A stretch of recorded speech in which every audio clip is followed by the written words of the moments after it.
Hello friend, स्वागत है आप सभी का अपने चैनल आस्क बुड में। तो प्यारे बच्चे, यहाँ पे हम लाइव आ चुके हैं और आपको पता है कि आज का क्लास किसका होने वाला है। तो सबसे पहले तो यहाँ पे कंफर्म कीजिए कि आवाज़ की क्वालिटी और वीडियो की क्वालिटी में कोई दिक्कत तो नहीं है, क्योंकि प्यारे बच्चों आज का जो सेशन होने वाला है ना, सबसे तगड़ा सबसे दमदार सेशन होने वाला है। तो जल्दी से जल्दी आप लोग वीडियो को शेयर कीजिए, तो क्योंकि आज के क्लास में हम लोग क्या करने वाले हैं, ऑर्गेनिक केमिस्ट्री के ऐसे 10 क्वेश्चन, ज़्यादा नहीं प्यारे बच्चों, ये ऑर्गेनिक केमिस्ट्री होता है ना, 10 ही डोज होता है इसका पढ़ने का।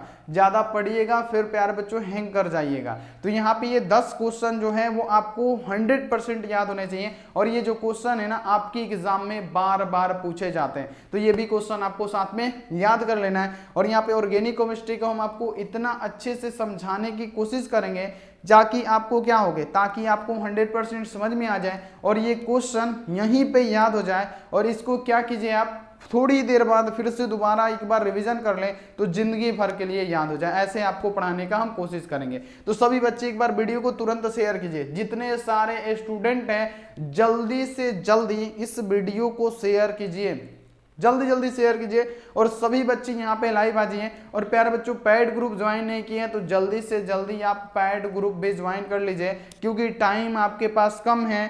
पैड ग्रुप ज्वाइन जल्दी से जल्दी कीजिए। तो चलिए आप देखिए, अब तो डेट निकल गया, अब तो आपको पैड ग्रुप भी ज्वाइन कर लेना चाहिए। यहाँ देखिए, अगर आप लोग चैनल पे देखिए पहली बार आए हैं तो फटाफट से चैनल को आप लोग सब्सक्राइब कर दीजिए, और सब्सक्राइब करने के बाद से बेल आइकन को प्रेस करके ऑल पे, और लाइक नहीं किए हैं बाबू फटाफट से लाइक कर दीजिएगा। और यहाँ देखिए पैड ग्रुप आप लोग ज्वाइन नहीं किए हैं तो ये रहा मेरा नंबर 913574, देखिए 2024। आप इस पे क्या कीजिए बाबू, आप इस पे कॉल करके पैड ग्रुप ज्वाइन कर लीजिए। अगर आप लोग फ्री व्हाट्सएप ग्रुप में जुड़ना चाहते हैं तो आप इस पे मैसेज करके फ्री व्हाट्सएप ग्रुप में जुड़ सकते हैं। और इसका पीडीएफ कहाँ मिलेगा, तो पैड ग्रुप में प्यारे बच्चों अभी जैसे पढ़ा रहे हैं सुबह में, तो यहाँ आप देखिए पैड ग्रुप में क्या करेंगे, पढ़ाने के बाद से भेज देंगे टाइपिंग करने के लिए, शाम तक टाइपिंग करके आएगा तो इसको पैड ग्रुप में डाल देंगे। तो इसलिए पैड ग्रुप आपको ज्वाइन करना इसलिए जरूरी है कि आपका रिवीजन जैसे अभी पढ़ा है आपके मोबाइल में ये भेज देंगे, आप उसको देख देख के 1-2 बार दिन भर में देख लेंगे। दिन यहाँ पे क्या हो जाएगा,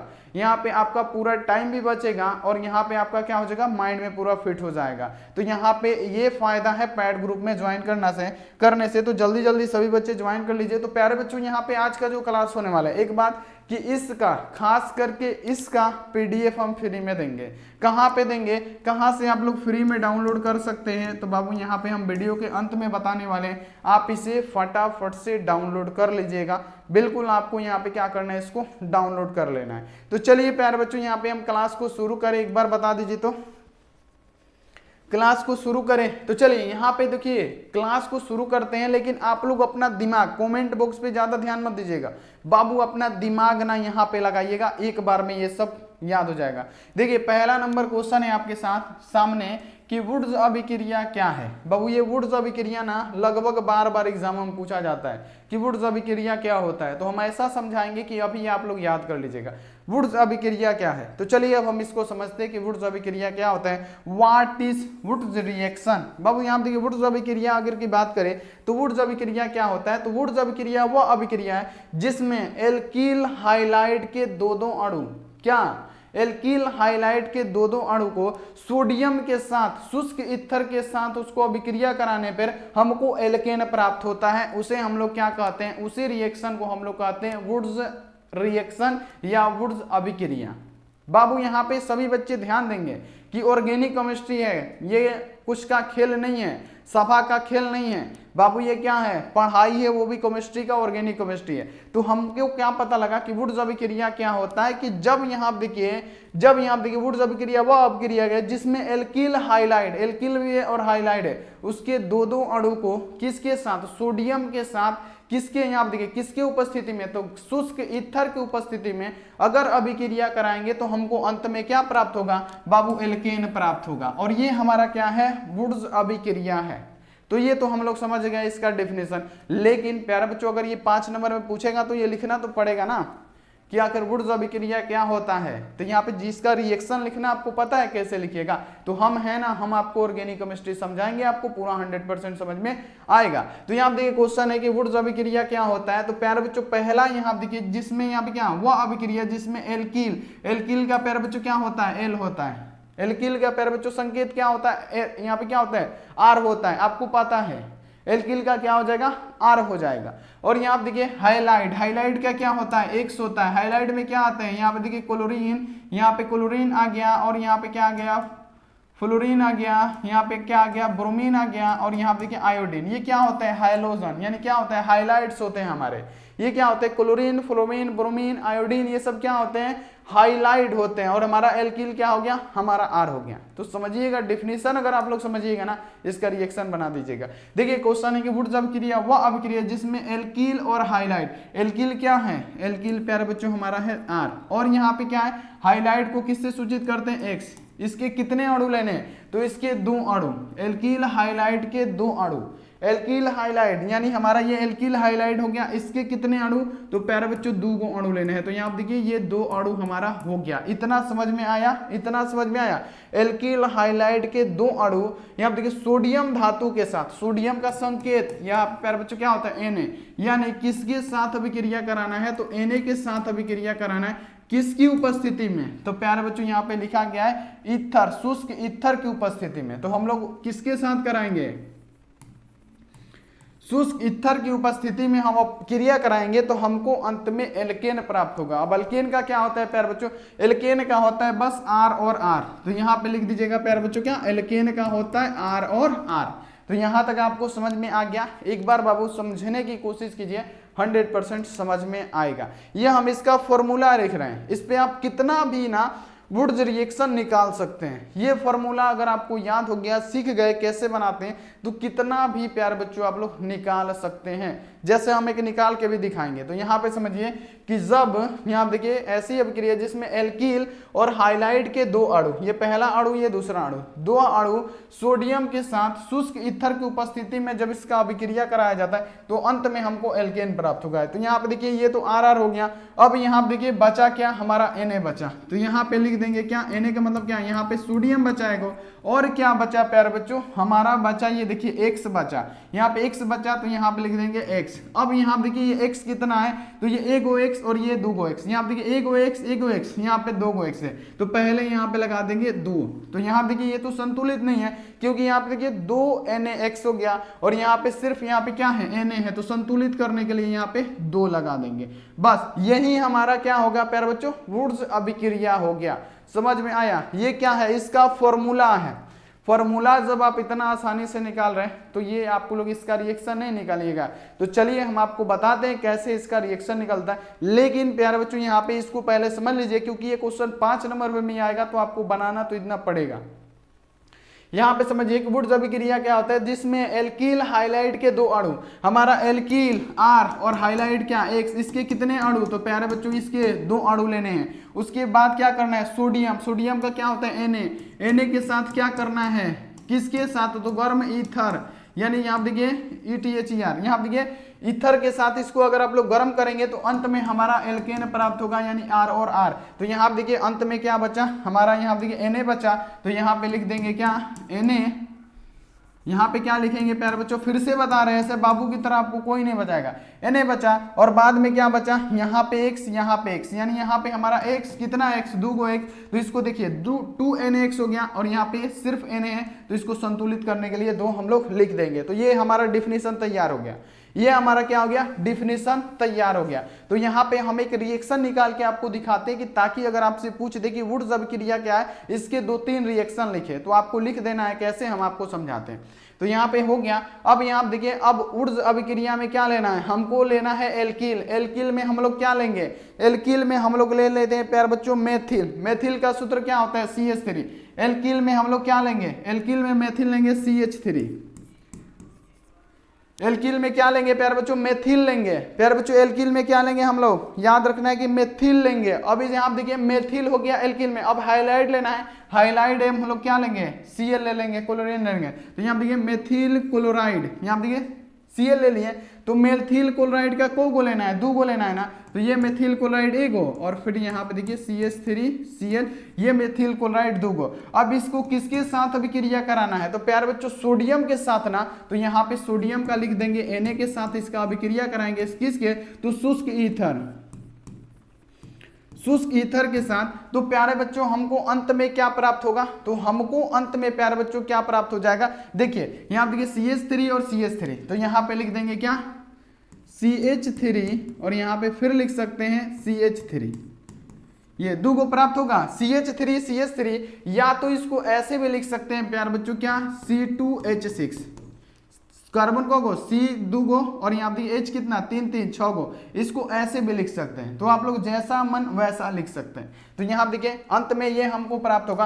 अब क्या बचा हमारा, इधर सोडियम बचा, यहाँ पे क्या बचा प्यारे बच्चों, यहाँ पे याद रखना कि अब हमारा सोडियम बचा, यहाँ पे सोडियम बचा, और यहाँ देखिए क्लोरीन का गो, तो एक गो और दो गो, तो यहाँ पे लिख देंगे क्या Na, और यहाँ देखिए Cl, और यहाँ पे क्या बचा बाबू, दो गो क्लोरीन बचा, तो यहाँ देखिए यहाँ पे दो गो है, तो यहाँ पे भी हमको क्या करना पड़ेगा, दो गो निकालना पड़ेगा। यानी कहने का मतलब हमारा ये जो अभिक्रिया है वो तैयार हो गया, यही हमारा क्या होता है बाबू, वुड्स अभिक्रिया होता है। तो प्यारे बच्चों यहाँ पे एक बताइए कि ये आपको समझ में आया कि नहीं, कि वुड्स अभिक्रिया आखिर होता क्या है, वुड्स अभिक्रिया आखिर होता क्या है, ये आपको समझ में आया कि नहीं, वुड्स अभिक्रिया आखिर होता क्या है ये आपको समझ में आया कि नहीं। तो यहाँ पे आप लोग समझ गए, या तो ये लिखिए C2H6 या CH3 या CH3 लिख सकते हैं, कुछ भी लिख सकते हैं। तो यहाँ पे आपको ये समझ में आ गया कि जब यहाँ पे एल्किल क्या, तो यहाँ पे आपको CH3 ले लेना है, ये क्या है प्यारे बच्चों, मेथिल होता है जो एल्किल होता है, उसके साथ हैलाइड में कुछ भी ले सकते हैं, एगो क्लोरीन से निकाल दीजिए, एगो फ्लोरीन से निकाल दीजिए, एगो ब्रोमीन से, एगो आयोडीन से, सबसे निकाल सकते हैं अभिक्रिया। तो यहाँ पे आप लोग ऐसे अभिक्रिया निकाल सकते हैं। जैसे यहाँ देखिए मेथिल के साथ यहाँ देखिए क्लोरीन लिए हैं, तो मेथिल के साथ हम लोग CH3 के साथ क्या लिख सकते हैं, तो प्यारे बच्चों ब्रोमीन भी लिख सकते हैं। तो यहाँ पे आपको इसको याद कर लेना है। तो बाबू ये आप देखिए ये क्वेश्चन बहुत इंपॉर्टेंट है, उम्मीद है कि ये क्वेश्चन आपको समझ में आ गया होगा, आ गया ना, तो बिल्कुल आप लोग इसको सुस्पष्ट लिखिएगा, बिल्कुल इंपॉर्टेंट क्वेश्चन है। अगला यहाँ पे आज ये क्वेश्चन की हेलो एल्केन्स का जलीय विलयन कुचालक क्यों होता है। कुचालक क्या मतलब, क्या हुआ बाबू, कुचालक का मतलब ये हुआ कि वो क्या होता है, कुचालक का मतलब कि उससे इलेक्ट्रिसिटी प्रवाह नहीं होगा, जलीय विलयन में धारा का प्रवाह नहीं होगा। एल्कोहल का जलीय विलयन, अगर एल्कोहल को जल में घोल दिया जाता है तो उससे क्या होगा, विद्युत धारा का प्रवाह नहीं होगा। क्यों नहीं होगा, यही क्वेश्चन है। ये क्या ऑर्गेनिक केमिस्ट्री, जैसे पहले क्वेश्चन को डिफेंड किए थे, इसको भी ऐसे समझाएंगे दिमाग में फिट। तो यहाँ देखिए क्वेश्चन आपके सामने है कि एल्कोहल का जलीय विलयन कुचालक होता है, क्यों, क्योंकि एल्कोहल में आयंस नहीं पाए जाते हैं, तो कैसे उसमें धारा का प्रवाह होगा, उसमें धारा का प्रवाह कैसे होता है, क्योंकि जलीय विलयन में धारा का प्रवाह आयनों के द्वारा होता है। उसमें क्या उपस्थित होता है, NaCl होगा तो उसमें धन आयन ऋण आयंस होगा। उसमें अगर जल में NaCl रहेगा तो उसमें आयंस रहेंगे, तो उसमें क्या होगा, उसमें धारा का प्रवाह होगा। अगर अल्कोहल घोलेंगे तो अल्कोहल में तो आयन नहीं है, तो उसमें धारा का प्रवाह नहीं होगा, यानी वो क्या होगा, हमारा उसका जलीय विलयन जो होगा अल्कोहल का वो कुचालक होगा। यहाँ तक आपको पूरा समझ में आ गया होगा। यानी कहने का मतलब क्या, अल्कोहल में संयोजी आबंध पाया जाता है जिसके कारण जल में डालने पर कोई भी आयन नहीं होता है, जिसके कारण एल्कोहल का क्या होता है, जलीय विलयन कुचालक होता है। और एल्कोहल में कोई आयंस नहीं पाए जाते। समझ गए ना, समझ गए कि एल्कोहल का यानी C2H5OH है प्यारे बच्चों। यहाँ पे एल्कोहल क्या है, C2H5 और यहाँ आप देखिए OH है। इसमें अगर आपसे पूछा जाए कि इसमें क्या आयंस है, तो नहीं। तो जलीय विलयन में ये क्यों इस कुचालक होता है, विद्युत का कुचालक, क्योंकि इसमें तो आयन नहीं है। और जलीय विलयन में जब विद्युत का प्रवाह किसके कारण होता है, तो जलीय विलयन में विद्युत का प्रवाह आयनों के द्वारा होता है। तो जब इसमें आयन ही नहीं पाया जाएगा तो ये क्या होगा, इसका विद्युतीय यानी जलीय विलयन क्या होगा, कुचालक ही ना होगा। तो समझ में आ गया होगा, बिल्कुल बताइए समझ में आया कि नहीं। अगर यहीं पे होता NaCl, जलीय विलयन का NaCl विद्युत का सुचालक क्यों होता है, तो आपको बताना चाहिए कि NaCl में क्या होता है, आयंस पाए जाते हैं जो जल में घुल के क्या करेंगे, आयनीकृत कर देंगे, जिससे क्या होगा, हमारा धारा का प्रवाह होगा। उसीलिए क्या होगा, तो अगर जलीय विलयन में NaCl घुलेगा तो उससे धारा का प्रवाह होगा। तो उससे क्या होगा बाबू, आपका यहाँ पे याद रखना कि NaCl का जलीय विलयन क्या होता है। तो बारे प्यारे बच्चों यहाँ पे आपको याद रखना कि वो क्या होगा, सुचालक होगा, उससे धारा का प्रवाह होगा। लेकिन एल्कोहल घोल दीजिएगा कि जलीय विलयन में, प्यारे बच्चों एल्कोहल का जलीय विलयन कुचालक क्यों होता है, क्योंकि यहाँ पे एल्कोहल में आपका क्या पाया जाता है, न धन आयन पाए जाते हैं न ऋण आयन, यानी इसमें आयंस नहीं पाए जाते हैं। तो यहाँ पे आपको याद कर लेना है। समझ में प्यारे बच्चों बिल्कुल आ गया होगा, बिल्कुल। यहाँ पे हमको लगता है कि सभी बच्चे को दोनों क्वेश्चन ये याद हो गया होगा। तो आप लोग ऐसे ही पढ़ते रहिए। अगला यहाँ पे आ जाइए कि उप संयोजन यौगिक के अनुप्रयोग बताएं। यानी उप संयोजन यौगिक के आपको अनुप्रयोग बताने हैं बाबू। ये क्वेश्चन भी बहुत इंपॉर्टेंट है जो आपके एग्जाम में पूछे जाते हैं। क्या पूछा गया है, ध्यान रखिएगा बाबू। यहाँ पे क्वेश्चन है कि उप संयोजन यौगिक के अनुप्रयोग, उप संयोजन यौगिक के अनुप्रयोग कौन कौन से होते हैं। तो पहला यहाँ पे डाल के लिखना है कि औषधि रसायन में उप संयोजन यौगिक का प्रयोग किया जाता है। पूछा गया प्रश्न है बाबू। तो यहाँ पे पहला लिखना है आपको कि औषधि रसायन में, औषधि रसायन में उप संयोजन यौगिक का प्रयोग किया जाता है। दूसरा आपको लिखना है कि धातुओं के निष्कर्षण में उप संयोजन यौगिक का प्रयोग किया जाता है। अगर धातु का कोई निष्कर्षण हो रहा है उसमें भी उप संयोजन यौगिक का प्रयोग होगा। उसके बाद से औषधि के रूप में इसका होगा। तीसरा यहाँ पर लिखिए कि जल की कठोरता को दूर करने के लिए, जल की कठोरता को दूर करने के लिए, जैसे जल में ज्यादा NaCl हो गया, इसकी कठोरता को दूर करने के लिए किसका प्रयोग किया जाता है, तो उप संयोजन यौगिक का प्रयोग किया जाता है। अब देखिए विसंश्रणात्मक रसायन में, यहाँ देखिए विसंश्रणात्मक रसायन में भी प्यारे बच्चों इसका प्रयोग किया जाता है। उत्प्रेरक के रूप में भी इसका प्रयोग किया जाता है, यानी इसका ये उपयोग लिखना है। तो यहाँ पे आपको इतना लिख देना है और प्यारे बच्चों कमेंट करके बताइएगा कि आपको समझ में आ रहा है कि नहीं आ रहा है, समझ में आ रहा है कि नहीं। ये 3 क्वेश्चन हो गए। अब यहाँ आप देखिए चौथा क्वेश्चन आपके लिए बहुत ही बढ़िया क्वेश्चन है प्यारे बच्चों। ये सब क्वेश्चन ना छपने वाला क्वेश्चन होता है जो आपके एग्जाम में पूछे जाते हैं, जो आपके एग्जाम में पूछे जाते हैं। देखिए क्वेश्चन है कि एल्कोहल का क्वथनांक ईथर से अधिक क्यों होता है। एल्कोहल का क्वथनांक ईथर से अधिक क्यों होता है। एल्कोहल का क्वथनांक ईथर से अधिक होगा तो क्यों, क्योंकि एल्कोहल में क्या होता है, बॉन्ड OH समूह पाया जाता है। बस यहाँ पे आपको पता होना चाहिए कि जो हमारा यहाँ पे एल्कोहल होता है, यहाँ पे सभी बच्चे ध्यान रखेंगे, हम क्या बोले हैं आपसे कि एल्कोहल में क्या होता है, बॉन्ड OH समूह पाया जाता है। एल्कोहल में क्या पाया जाता है, बॉन्ड OH समूह पाया जाता है। तो यहाँ पे प्यारे बच्चों क्या हो जाएगा, इसका R बॉन्ड OH होता है। यहाँ आप देखिए एल्कोहल जो होता है, एल्कोहल में बॉन्ड OH समूह पाया जाता है, यानी इसका क्या हो जाएगा, R बॉन्ड, ये क्या हो गया हमारा एल्कोहल हो गया। इसमें क्रियाशील समूह क्या हो गया, बॉन्ड OH हो गया। ध्यान रखिएगा बाबू, यहाँ पे आपको ध्यान रखना है, यहाँ पे आपको ध्यान रखना है कि ये एल्कोहल हो गया और एल्कोहल में प्यारे बच्चों क्या पाया जाता है, बॉन्ड OH समूह पाया जाता है। इसका क्रियाशील मूलक क्या हो गया, बॉन्ड OH इसका क्रियाशील मूलक होता है। अब यहाँ देखिए ईथर का क्या होता है, ईथर का प्यारे बच्चों क्या होता है, ROR होता है। ये आपको पता है ईथर का सूत्र ROR होता है। सबको समझ में आ गया, ईथर का क्या होता है, ROR होता है। तो यहाँ पे आपको इसको याद कर लेना है, यहाँ पे आपको इसको 100% याद कर लेना है। तो यहाँ आप देखिए अगर आपसे पूछा जा रहा है कि एल्कोहल का क्वथनांक ईथर से अधिक क्यों होता है, तो एल्कोहल का क्वथनांक ईथर से अधिक इसीलिए होता है, यहाँ पे आपको लिखना है क्योंकि इसमें बॉन्ड, यहाँ देखिए सॉरी यहाँ पे देखिए कैसे लिखना है आपको इसका डिफिनेशन, कि एल्कोहल में मौजूद यहाँ देखिए इंटरमोलेकुलर हाइड्रोजन बॉन्ड के कारण इसका क्वथनांक अधिक होता है। क्यों, यहाँ पे आपको याद रखना है कि एल्कोहल में हाइड्रोजन बॉन्ड पाया जाता है जिसके कारण इसका क्वथनांक अधिक होता है, क्योंकि इन बॉन्ड को तोड़ने के लिए बड़ी यहाँ पे क्या मात्रा में ऊर्जा की आवश्यकता पड़ती है। ये जो बॉन्ड समूह है ना इसका बॉन्ड OH, इसको तोड़ने के लिए बहुत ही ज्यादा ऊर्जा की आवश्यकता होती है, इसीलिए इनके क्वथनांक संबंधित हाइड्रोकार्बन की तुलना में क्या होते हैं, ये अधिक होते हैं, यानी ईथर से ये अधिक होते हैं।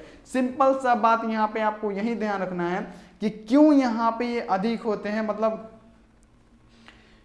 एल्कोहल का क्वथनांक अधिक होता है ईथर से, क्योंकि यहाँ आप देखिए एल्कोहल में बॉन्ड OH पाए जाते हैं समूह। तो यहाँ पे आपको याद रखना है कि एल्कोहल में क्या ये बॉन्ड OH समूह पाया जाता है, लेकिन इसमें क्या बॉन्ड OH नहीं पाया जाता है, यानी हाइड्रोजन बॉन्ड नहीं पाया जाता है मेरे प्यारे।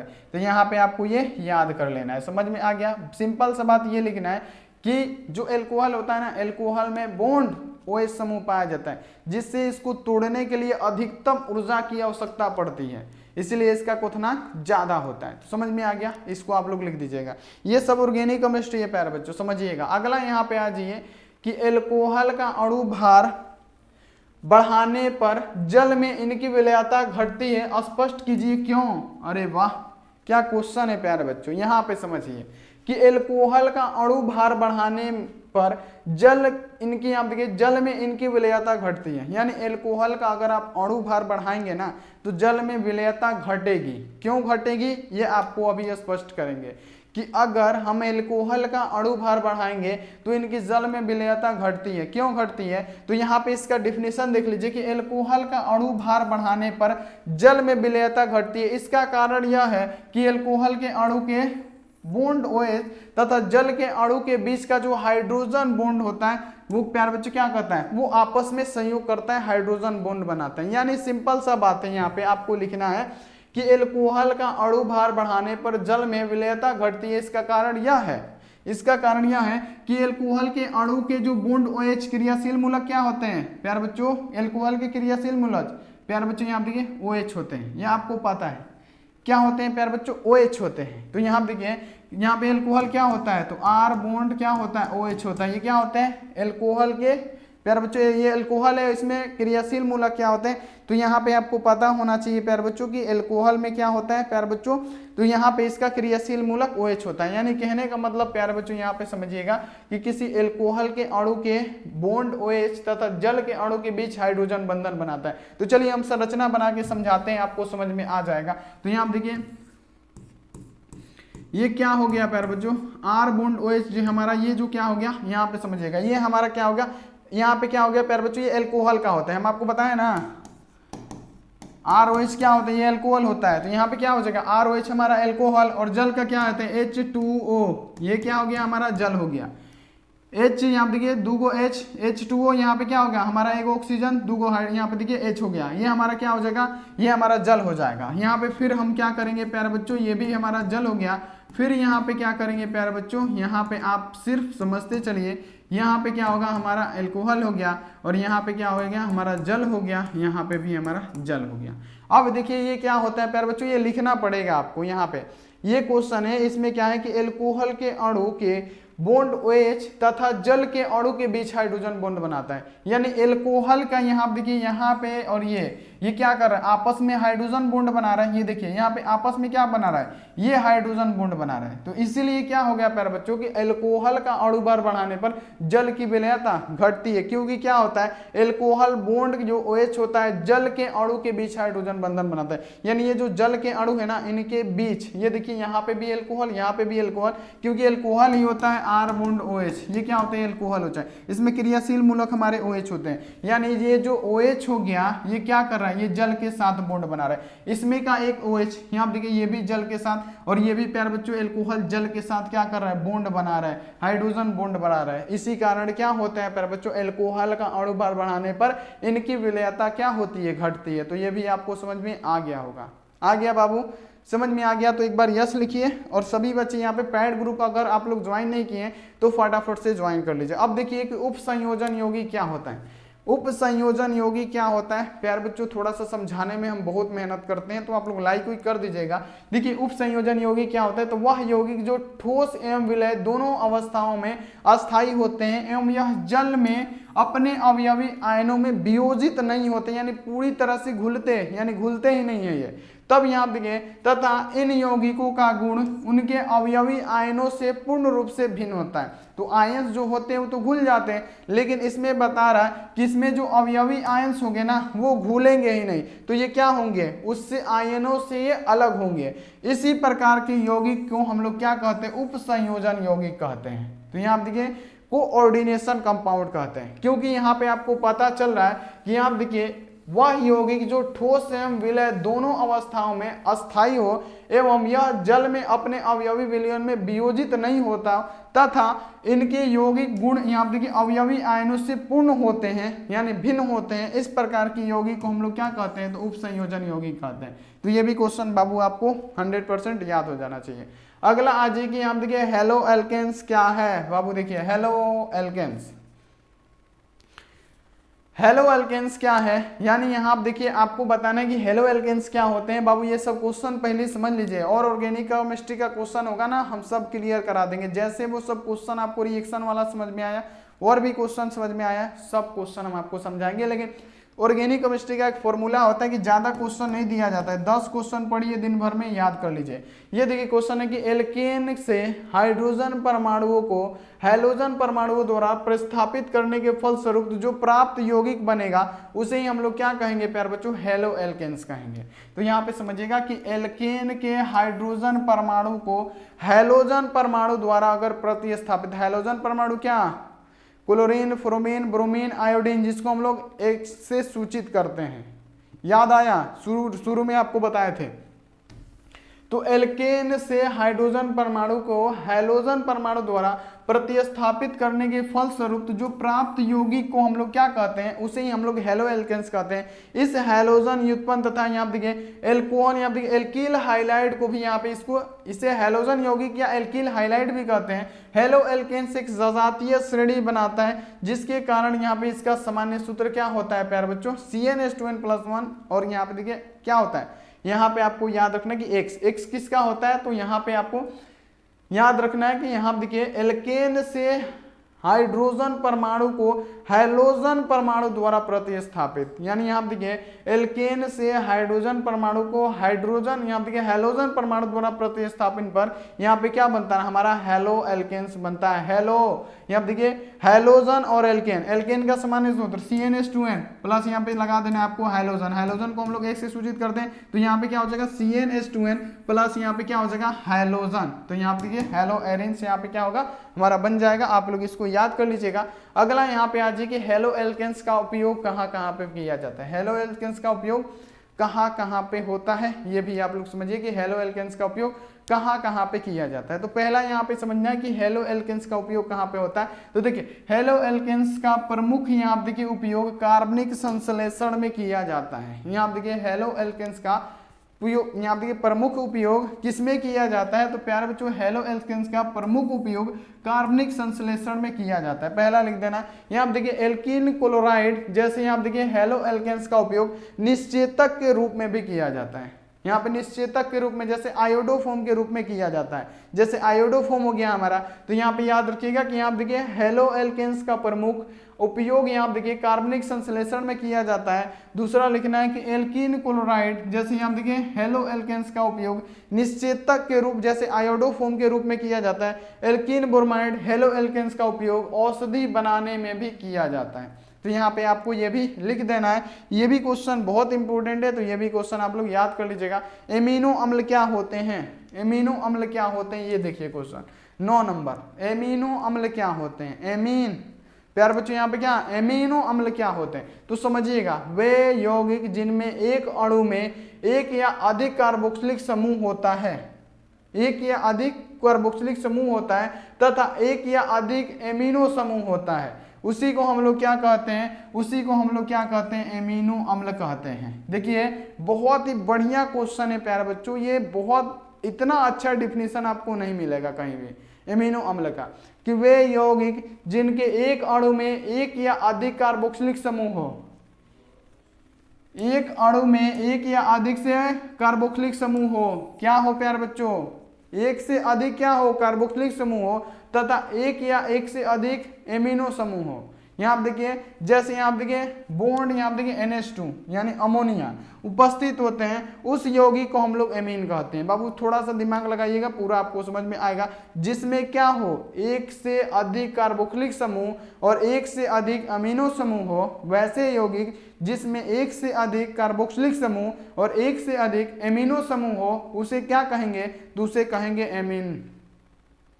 यहाँ पे क्या कहेंगे, उसे हम लोग कहेंगे एमिनो अम्ल। यानी एक से अधिक कार्बोक्सिलिक समूह, एक से अधिक यहाँ देखिए एमिनो एसिड हो, उसे क्या कहेंगे प्यारे बच्चों, एमिनो समूह हो, उसे हम लोग क्या कहेंगे प्यारे बच्चों, तो एमिनो अम्ल कहेंगे। तो यहाँ पे आपको याद रखना कि एक से अधिक कार्बोक्सिलिक समूह तथा एक से अधिक एमिनो समूह हो, एक से अधिक कार्बोक्सिलिक समूह, एक से अधिक एमिनो समूह हो, उसे हम लोग एमिनो एसिड कहते हैं। बाबू याद हुआ कि नहीं कि एक से अधिक कार्बोक्सिलिक जिसमें समूह हो और एक से अधिक एमिनो समूह हो, उसे हम लोग क्या कहते हैं, तो उसे कहते हैं प्यारे बच्चों एमिनो अम्ल, जो कि पूछा जाता है। तो ये क्वेश्चन भी आपको याद होना चाहिए, बिल्कुल हम आपको समझा दिए। अगला यहाँ पे आ जाइए कि प्राकृतिक रबर। बाबू बहुत बार क्वेश्चन पूछा गया कि प्राकृतिक रबर क्या होता है। प्राकृतिक तो ये तो नेचुरल से मिलेगा, सेम मेन बात में।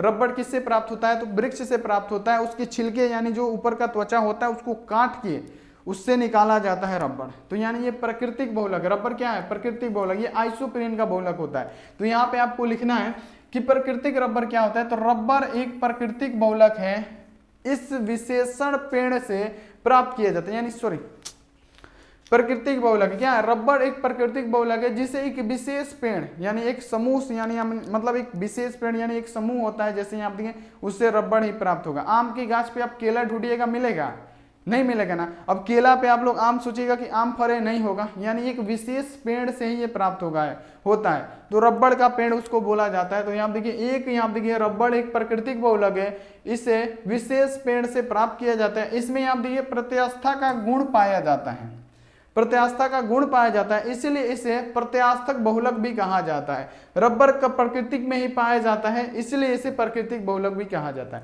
रबर कहाँ पाया जाता है बाबू, प्राकृतिक में पाया जाता है, तो इसे क्या कहा जाएगा, प्राकृतिक बहुलक का। तो यहाँ पे आपको ये समझ में आ गया होगा कि रबर क्या है, एक प्राकृतिक बहुलक है।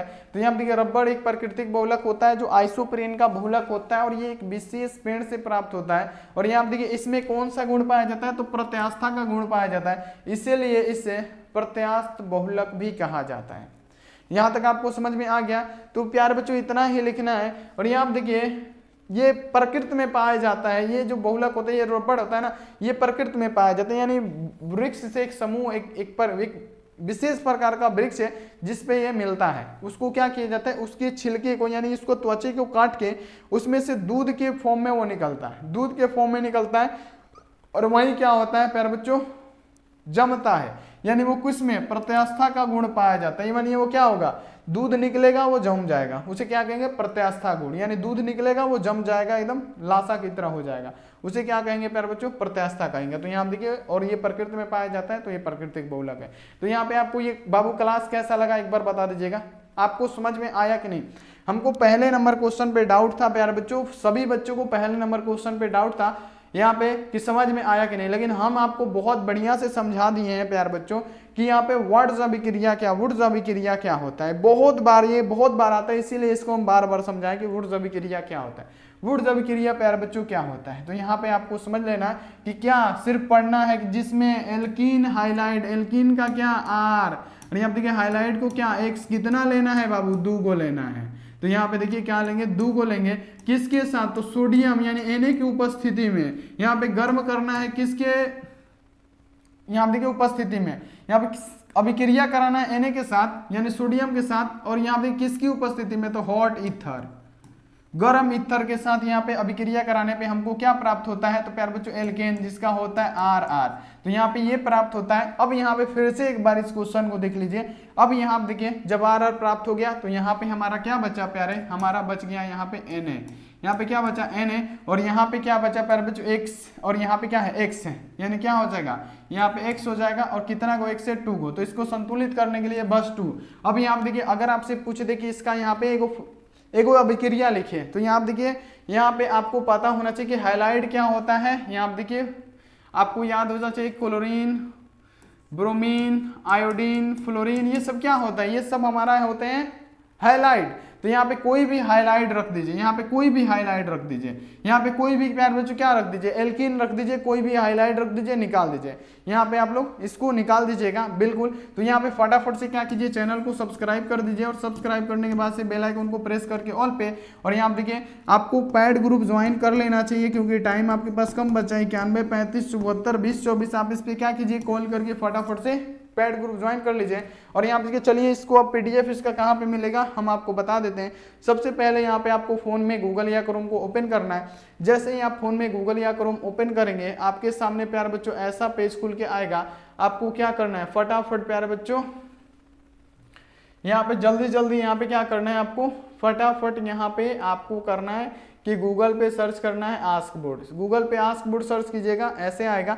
यहाँ पे देखिए आपको ऐसे टिप देना है इसी पे, और जैसे ही इस पे क्लिक कीजिएगा ऐसा आ जाएगा। और जैसे ही ऐसा आएगा प्यारे बच्चों, यहीं पे अभी तो नहीं लिखा है लेकिन यहीं पे लिखा होगा कि ऑर्गेनिक केमिस्ट्री का PDF डाउनलोड करें सब्जेक्टिव का। आइए यहाँ से क्या कीजिए, आके डाउनलोड कर लीजिए और एक बार बता दीजिएगा क्लास कैसा लगा। तो थैंक्स फॉर वॉचिंग, मिलते हैं इसी अगली क्लास में। थोड़ा सा समझाने की वजह से ये क्लास थोड़ा सा हाई लेवल चल गया, लेकिन समझ में तो आ गया, पूरा सवारत हो गया। तो मिलते हैं इसी अगली क्लास में। आप लोग अपना ध्यान रखिए, मन लगाए पढ़ाई कीजिए। Take care and bye.